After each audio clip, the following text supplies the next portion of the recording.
This is vlog number 8 of Tanya's Twisted Tales. This vlog will focus on the topics of fitting in. Humans are a social species, and we need each other to thrive. At some time in our life, we all wanted to fit in with people we had things in common with. Sometimes those people were seen as cool or popular. Other times, not so much. Growing up, I was no different. Fitting in is a topic most kids and young people can relate to. Where is our place in the world? I guess from the day I was born, I had trouble fitting in. I was taken to the NICU, where the nurses were used to taking care of premature babies.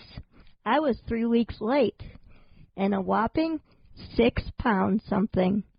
I was not tiny, but not big.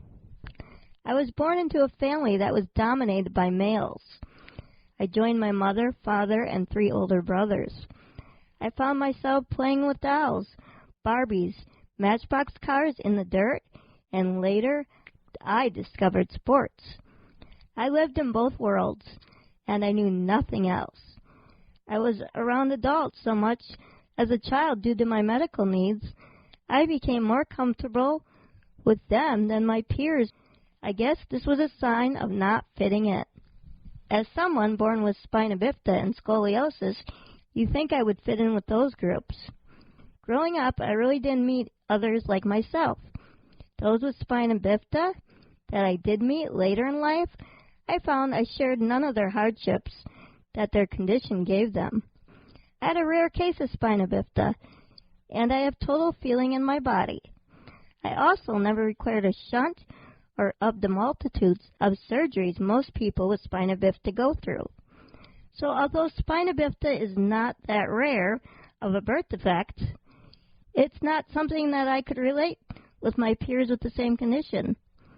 I was very small for my age growing up. I was constantly being weighed in the hopes I would gain weight. With each respiratory illness, we went back 2 steps in that department. I was always the smallest and oldest in my class. This meant I was often not treated age-appropriate by both adults and children. People that didn't know me thought I was much younger than my real age. This, too, made fitting in hard. When you're a kid or young adult, you can be very sensitive to people thinking you are much younger than you are. I know I was.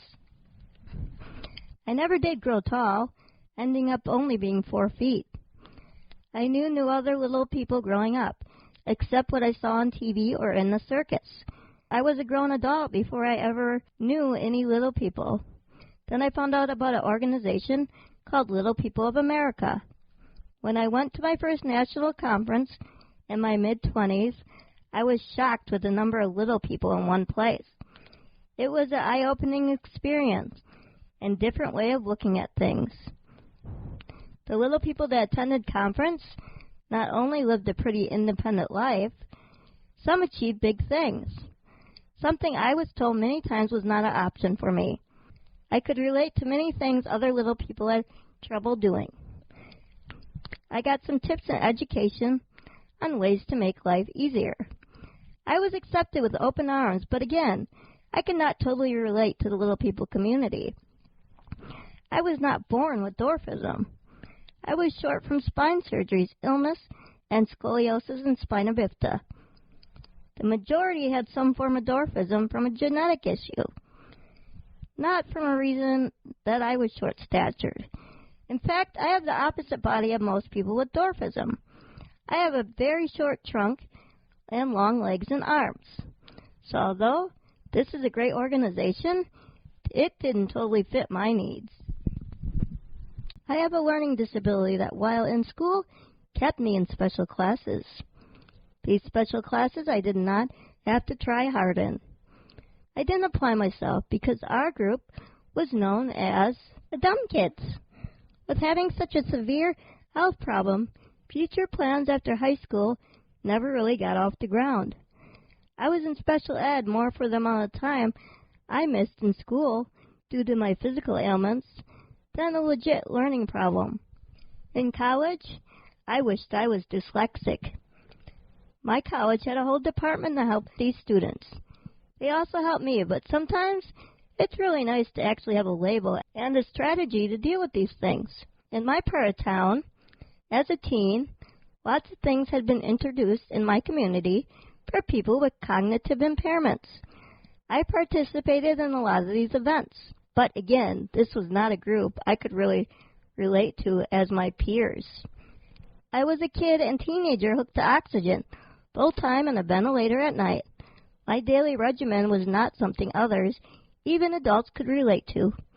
Keep in mind, no social media existed to connect people at this time. I thought I was the only one. Having scoliosis was surely something I could relate to other kids with. Every day, another set of kids is given the diagnosis. Every year, many undergo surgery to fuse, rod, and fix the curve. Usually the respiratory system and heart is never affected. With newer advances, the curve is never allowed to wreak havoc on the body and hardly impedes growth. I happened to be born with a 55-degree curve that quickly went to over 100 degrees by my toddler years. Anything over 50 is usually referred for surgery, but that's hardly ever happens until a child is much older, stronger, and bigger.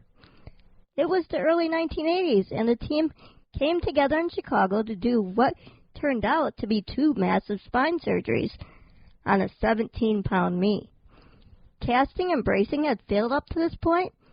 I was just a toddler, and after that, a lifetime of lung problems started. The surgeons did a great job of correcting my curve back to the original size curve I was born with.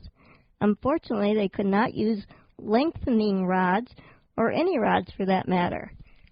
So at 2.5 years old, my spine was fused in places and never to grow again. My curve is now past the 100-degree mark with no surgical options. So it is hard for me to relate and fit in with most people with scoliosis as well. Being a female with short stature and multiple medical problems also makes it hard to fit in. Being a single female makes it hard to fit in. Being a pet mom, because you can't have human children, makes it hard to fit in. Not being seen as a regular adult in society also makes it hard to fit in. Not having a full-time career also makes it hard to fit in. Not being seen by the opposite sex as anything more than just friends also makes it hard to fit in. Luckily, especially the older I've gotten, the less I care about fitting in. I have always been someone who kind of goes with the flow. These days, I am enjoying staying home, watching football, doing some art projects or puzzles, and cuddling with my animals. Fitting in is no longer my priority. I am me, and I am happy most of the time with that. I enjoy spending time with friends, family, nieces and nephews, going out to eat and taking in movies. I enjoy shopping and any kind of animals on this planet. I am good, and that's good enough for me. I fit in exactly the place that I was intended to be. So don't lose sleep about not fitting in. Every other kid and young person in America, no matter how put together they look, has had some thought and worries. You are not alone, and finding your place in life will be an ongoing lifetime task. Don't forget, you are you, and as long as you're working on becoming a better person each and every day, that is good enough. So this is Tanya's Twisted Tales, vlog number 8 on fitting in.